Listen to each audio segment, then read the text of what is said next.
Vincent, i-try lang natin. Ito yung talagang hindi ako makatiis kapag may bago akong build. So, iko-chrono natin. Initial chrono pa lang naman ito, sir. So, ito yung yung magazine, TM magazine yan, para makita nyo TM magazine. Tapos gagamitan natin ng 12 kg. So, 1, 2, 3, 4, 5, 6, 7, 8, 9, 10,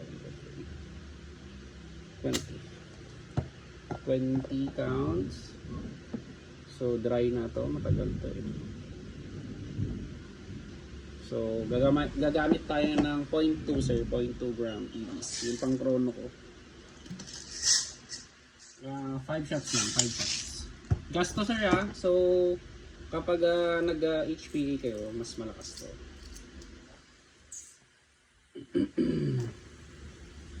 Tsaka malamig ang panahon yan.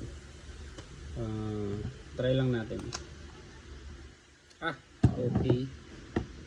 Hindi ko pa kasi napuputulan yung ang tawag dito. Itong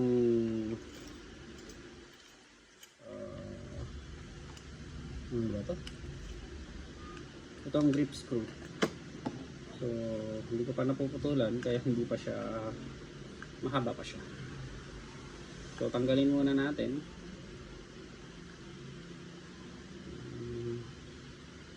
Nilagay ko lang for picture purposes. So, yan. So, try natin. 0.2. 5 shots. So, yun yung BB. So, ay, konti. So, ayan. Yun yung chrono. So, ayan. Custom Tokyo Marui High Kappa, chrono check.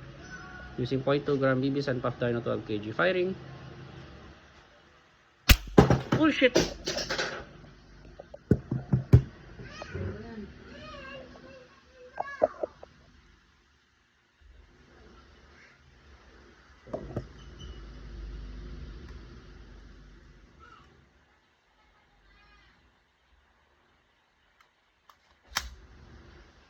So, ayan.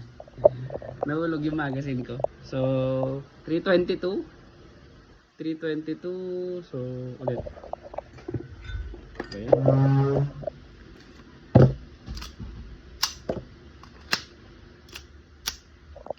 So, ayan. 322.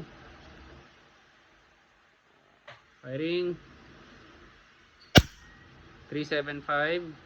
Nahulog kasi yung magazine so hindi na ilagay ng mabuti. So, ayan. 389. 392. Uy, papataas ng papataas. So, ayan o. 389. So, ayun. Yun yung chrono, sir. Pasensya na. Hindi nyo naman magazine yun. Magazine ko naman yun, sir. So, ayan, sir. Thank you very much.